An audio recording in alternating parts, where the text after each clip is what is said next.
Alhamdulillah wassalatu wassalamu ala Rasulillah. Alhamdulillah. Assalamualaikum warahmatullahi wabarakatuh. Kita bersyukur pada Allah Subhanahu wa taala yang telah memberikan kita nikmat dan karunia-Nya sehingga kita mendapatkan nikmat Islam dan iman. Kita mendapatkan nikmat di atas Quran dan Sunnah. Kita mendapatkan nikmat mempelajari ilmu. Kita mendapatkan nikmat mempelajari Al-Quran. Alhamdulillah. Ayuhal ikhwah, insyaallah pada kesempatan kali ini kita akan melanjutkan pelajaran kita, pelajaran fikih online. Dan pada kali ini kita masuk pelajaran ke-11. Kita masuk pelajaran ke-11. Ikhwati fiddin, a'azzani Allah wa iyyakum.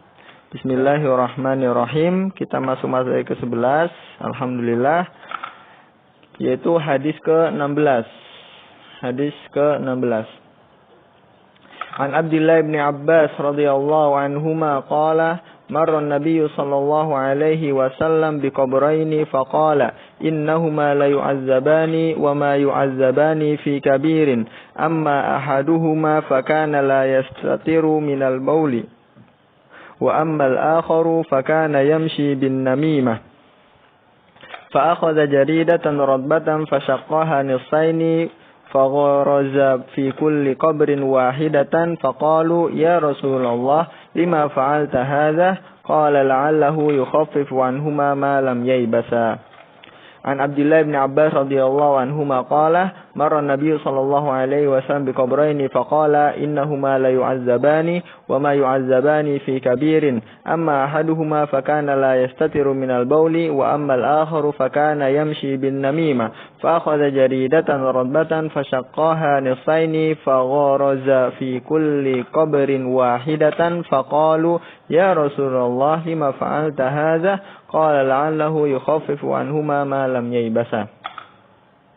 Naam.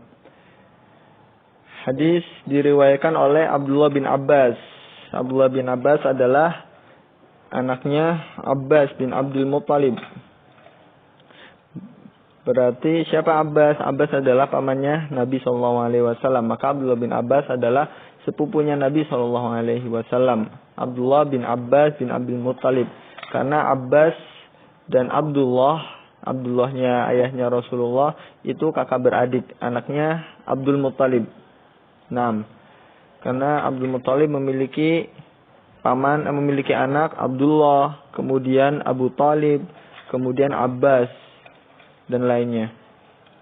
Nah, hadis diriwayatkan oleh Abdullah bin Abbas radhiyallahu anhuma, dia berkata, Rasulullah sallallahu alaihi wasallam melewati dua kuburan lalu dia bersabda. Rasulullah di suatu hari melewati dua kuburan tuh. Melewati dua kuburan, ada dua kuburan nih.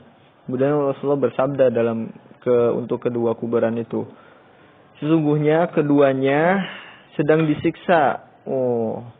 Ahli kubur di dalam kuburan tersebut sedang disiksa.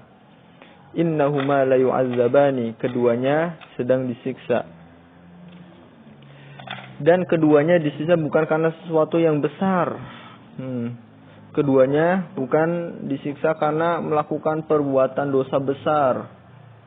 Entah itu melakukan syirik, durhaka pada orang tua, atau melakukan sihir, atau berkata dengan sumpah atas nama Allah tapi palsu. Itu bukan demikian. Tapi perbuatan yang mungkin manusia menganggapnya itu remeh, atau itu bukan perbuatan yang besar intinya. Apa yang mereka lakukan? Yang satu disiksa karena tidak berlindung di saat kencing. Nah, la yastatiru minal bauli. Dalam riwayat la yastanzihu minal bauli. Nah, ini la yastatiru. Dalam riwayat la yastanziru. Apa artinya maksudnya? Yaitu tidak berlindung di saat kencing, tidak hati-hati, tidak waspada ketika kencing. Sementara yang satunya suka mengadu domba. Kuburan yang pertama, di dalamnya itu orang suka membuat orang yang tidak hati-hati dalam kencing. Kemudian kuburan yang kedua, dia selalu mengadu domba. Ada orang punya masalah, dua orang, kemudian dia adu domba agar tambah gede masalahnya. Atau ada orang biasa-biasa kemudian dibuat kabar bohong mengadu domba. Kemudian ini mengadu domba satu, kemudian satu lagi sedang tidak berlindung dari air kencing. Lalu kemudian beliau mengambil sebatang dahan kurma yang masih basah. Rasulullah ngambil dahan kurma, pelepah kurma yang masih basah. Beliau lalu membelahnya menjadi 2 bagian, kemudian menancapkannya pada masing-masing kuburan tersebut. Ditancapin 2 pelepah tadi, tancap. Kemudian beliau bertanya, apa yang kau lakukan? Wahai Rasulullah, mengapa engkau melakukan ini? Beliau menjawab, semoga siksaan keduanya diringankan selama dahan pohon ini masih basah. Di dalam hadis ini dijelaskan bahwa pertama ada dosa besar, ada dosa kecil yang itu, atau dosa tidak besar, bukan dosa kecil, dosa tidak besar yang membuat orang tersiksa dalam azab kubur, yaitu tidak berhati-hati ketika kencing, dan yang satunya itu mengadu domba. Dua dosa tersebut. Kemudian pelakunya disiksa di kubur. Kemudian Rasulullah mengambil batang pohon atau dahan pohon pelepah korma. Kemudian pelepah korma itu masih basah, ditancepin. Agar apa? Kata Rasulullah, dia berharap dengan pelepah korma itu akan menjadi ringan azab kuburnya. Jadi di dalam kuburan dia diazab, kemudian ditancepin. Rasulullah berharap itu meringankan selama masih basah. Kalau sampai kering, udah azabnya berat lagi. Hadis riwayat Bukhari dan Muslim. Itulah maksud dari hadis tersebut. Intinya dalam hadis ini Rasulullah memiliki mukjizat untuk memohon keringanan dari azab kubur, yaitu dengan pelepah korma, dan hanya Rasul melakukannya. Tidak ada sahabat lagi yang melakukan demikian, atau ulama-ulama melakukan demikian, ngambil pelepah korma kemudian menancapkannya agar mayitnya tidak terkena sisa kubur. Itu tidak ada, tapi hanya Rasulullah saja yang melakukan itu.